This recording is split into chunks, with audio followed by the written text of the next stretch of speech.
من اف بولتن به چه دست بکر؟ به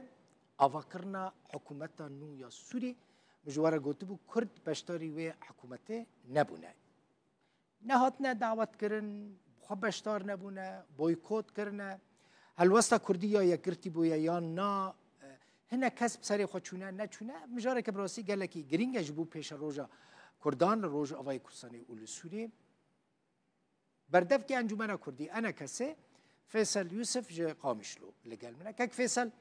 دمت خوش بخیر هاتی ما تجي خوش في سپاس اشترى من خواست ججنا تبيروز بكم للجامعة السبع ججنا جمع الصبح يا اخي نيرو يا ما شاف تشك نوبه كاك فيصل من حس کرد دست بی که وی بزانم گو تو بیجن دانستاندن دناوبرا انا کسی و پیاده ده گهشتن کدره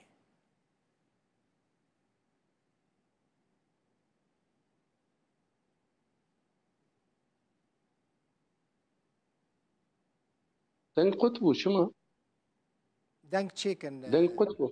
حوالی من الدنگ دنگی تهات دنگی تهات بله دوباره كاك فيصل من خواست مراق دكم براستي وكا حر كردكي هونو بايده انا كسيو بايده دانستاندن الوجهش نكدره ججنات وطما شفان الهجاء وملتيمة تمامي بيروز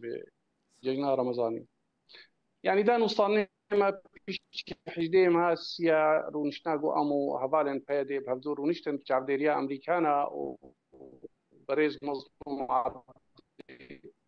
ما كاريبو ولا فكرنا سياسية قورش بلكا وي بارتين كردي تمام تبلي ببون ما كاريبو ماريني بكن وقشبونكي تبرز غريك نابينا مواد نمان ثاني سر اساسي قو او بقرن لهبالي خواج برقو اما ام وكن جمان بارتي وي بيكاتي وي تمام جباكا سبيت ام بهفدوره يعني ما اري كرد سر انها رنجك دي او الجمانات نود بيجنها يعني بيجن هناك بارتي معنا او انا دبي ام بهفدوره لفكن اما تبرز غريكا منينا او لفكرنا قو بري بارتي تمام رش بلكا قو هاتي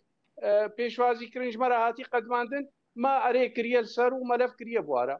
قابات دواجي امولو هبينا قوام كاربن دمك نيزيك او بارتي قو اوت بيجن وهناك بارتي دي تريجي اريني ببيو ام كاربن دايري فرابكن وام هشكربكن ودياربكن جملتي خو تماميرا برنجك هشكرا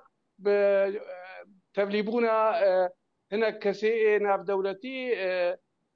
بريز مظلوم هقربي وممثلي سروك مسعودي تبلي ببي امي قال لك قش بنو كيف قش بن باشا كاك يعني فيصل بيجن برز غريك تجي معنا بلي هون كانجي مثلا از امي وكانجي بهفرا ببينن وندرت كفنا بيشيا كاميرا هونو بايده وداخويانيه ددن كانجي باور بك يعني از بيجم هاجر هناك جار ناجي هناك مساله از چه بيجم تقني تينا بيشياما لقاف قافي قوت تينا آفيتن قوام كاربن بهفدور وقتا قول بيشيا كاميرا بيشيام لتيما قوم لتيما تمام بيني از بيجم كسكي قوي دي لنقا باش دبدينينا ام قاف بربوية چن ودمك نيزيك دا از لكارم بيجم فلان روجيان او ليد روجا دا ويقلك يدريش نكي از كارم ببيجم قافي قوما آفيتنا بهفدور نرينا كرديا باش هناك تشتي قو بيهتر بهاوري چه بويا ام بهتر ام ناخوازن دراگان نه دیش علی خوکن جمانان اجتماعی کردی اگر تشتک جیابه ام اوایکی السرد سكن قوام شارع سربكن ليه ملت مراق دكي كاك فيصل ليه ملت مراق دكي ملت حز دكي بزانه ببراسي اف دمك بود قوت پشتی ججنه برید گوتن دروجا ججنه يعني نوروزه دا پشتی نوروزه ليه يعني افايا نوروز در باس بو ایروسی ما افايا هفته كان سر نوروزه رو چو و هونين وتقف ناغفتنا كانجي هوني داخويانيه هفبش يعني هناك مسائل هنا يعني نبمة تانية فقريداينا ام تخوازن يعني وقتي قو بيرا كاندن قو برا او لفكرنك قو كسي ملتي كرت تمام ارينية السربكن حتى دنجي ما بقي ولاتية سوريا اي بيشجيري ما اي كسينا بدولتي واي خديه دست بيش خريه سروك مسعود تمام از جارك دي ايغو دنجي متكن وجورا جيد بيجن دريا قضايا روداوي ريز قرتيرا او ام دمك نيزيك هكا ام روجانا حدين ليوي دقلك نيزيك امي كاربن لف بكن وملتي ما بري فيت خوازي وامجي دا خوازي ملتي خو برجوندي ملتي خو ام تبين انت دايا مسألة استراتيجية بالنسبة باش بکار باشە من پێکارم بێژم ئۆکێ من کاک فەیسە من بەرسڤە پرسە خۆ نەستۆند بڕاستی لێ مخواست بێ بزانبم تو ینی هون چاو بێژم ینی لیستەیە وەدا تو ناوێن سوور هەنە ژ ئالیە پەیەدێڤەک و ئەفلان کەس بەشدار نەبە و پەیەدێژی لە جەموان تو ناوێن لیستە سووردا هەنەک و ژ ئالی وەڤە بەشدار نەبن نا يعني أسخازم بيجم أفاقو تقو يعني مثلا برسف مشترى تا برسا روجا كرم من كاري بوز بيج متى بيشتي سي روجي يا بيشتي دروج يا بيشتي شا روجي لي أسخازم بيجم بلكي أجا صبا روجا جوجنيا روجانا أم سرويت سكرين قو أم كاربن شقا دمك نيزيك أم ديار بكن يك ددو أبدا يعني خطي صور عالية مدى نسرت بارتي أنا شخو مثلا ملتي ما أم بيجشن شوا أوي قو أم كاربن دنجي خوب جينا أو جيب مرة شريك بن ئەمێ وێ بکەن و ئێواژیش ئالیەوادا مە نەبیستە گۆ ینی وەکت بێژێت خێزی سۆر سەر ئەنجومەنی هەنا نا ئەس دەبێژم gelek pirsgirêk hatine helanîn levkirin ya go reşbeleka go Partiya Kurdî timamî hazir kirî me lev kiriye û pîroz dibêj aliyê dostê me wa dimênê gavê diduwa em ê wê jî bikar bênin. باش سەر خێرێ بە وەرم سەر مەسەلەیە ئاواکردنا حکوومەتە نو یا سووریە هون ji bo avakirinê hikûmetê hatine dawetkirin hatine vexwendin yani êma wek encûmenan îjtimânî Kurdî wek pêk hat na bes hinek kesayetiyên wê hatin vexwestin ême jî me got ji ber bo em şêwir me nebûye em wek pêk hatek siyasî berpirsin ber miletê xwe de ew mesela rûniştina goyê tê de diyar bê ji ber go nerînê me şêwira me nebûye ام تێدا حاضر نەبوون لێ ئەس خوازم ببێژم ئێمە نەمەوضوعی ئەم حاضر بن لە جواتێکی دیارکردناوی ملەتێ کورد ji wextê got dibê berî got bêjî ez ê tevlî hikûmeta bim mafê wî dindirwê Sûriyada wek şirîk wek welatî mafê wî wek netewek diduwa bijmarê xwe ser erdê xwe em wê dixwazin heta enha em ê ser wê bişiğrin û me nedaye paş evna nelvir wê qutbirî bê em ê berdewam bin ji bo mafê miletê me di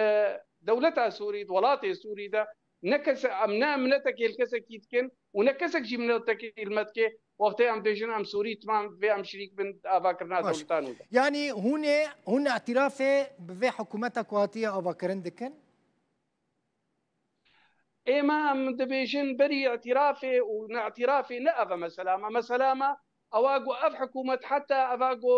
ئیرۆژ ئالیکی دە تێ ئاواکردن پێکهات پرانی نەتێدەنە نەسەر ئاوایەک پێکاتی سیاسی و پێکهاتێ نەتەوی و ئێ ئۆلی هاتیە ئێمە ئەم دەبێژن داخویانی ئەوێ ئەوا گۆی بەر پێ بدێ چاوا پێکات تمام درۆژ دەبخێ شریکێ دیارۆکێ و گرانتی ji mavê ware hebê pêşiyayê miletê Kurd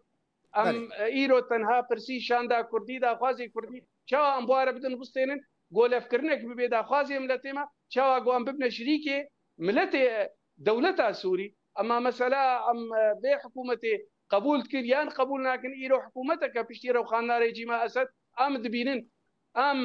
jê dixwazin heger bê û xurt bê û ceza hilênê ser dewleta Sûriya got برێ سەر رێژیمە ئەسەدوانە divê pêkhatê Sûrî timam ênetewî û nabwa del pêşiya ji ber got miletê didwaye miletê Kurd divê pêre têkilî bibe û destûra Sûrî de mafê wîna girantî pêdanîn bêgomane em ê danûstanê ser wê bikin û ji ber wilo jî ewa got îro em bilez jî dixwazin şandek Kurdî got danûstanê buware bike şand kek Feysel şanda ji bo Şamê wê ji çend kesan pêk were يعني ئێمە وەک ئەنجومەنان نیشتیمانی کوردی پرسگرێک نینە جەممە دژمارە دە حتانها ئام دەبێژن یا gelek giring ئەوە ئەو شاندا گۆهرێ داخوازێ ملەتێ کورد هەندروێ سووریا يعني والسر هجماري الهف نكري والسر ناخفين ما كاك فيصل دانوستاندن هنا مثلا شاند چند كسان بيكتي كي سروكتيا شاندي دكا افقلكي جرينجن يعني چند كسن مثلا غيني الدربي وا كس نافا شاندي دا جي دغريان نا كسن سر بخوا تخازم في بزانبم والله ئێمە ینی حتانها ما مەسەلا شاندێ هەفتوورە گۆت و پێش نەکریە مە و پەیەدێ یانجی پارتیەدی لێ ئەس دەبێژم بێ قوناغاتێ ڕۆژێ پشتی جەژنا ڕەمەزانێ ئەمێ سەر بە مەسەلا بسەکردن لێ دووبارە بکەم ئێمە ئەنجومەنە نیشتیمانی کوردی وێ پرسگرێک لە جەمەنە بێ سەر مەسەلەی ژمارە ئەگەر ژمار کورد بێ هێویە ملەتێ کورد و داخوازیەوە ئەتمان بۆیشان دێرە بن gelekî spas malata ava Fêsel Yusuf berdevkê Encûmena Kurdî ene kesî ji xwe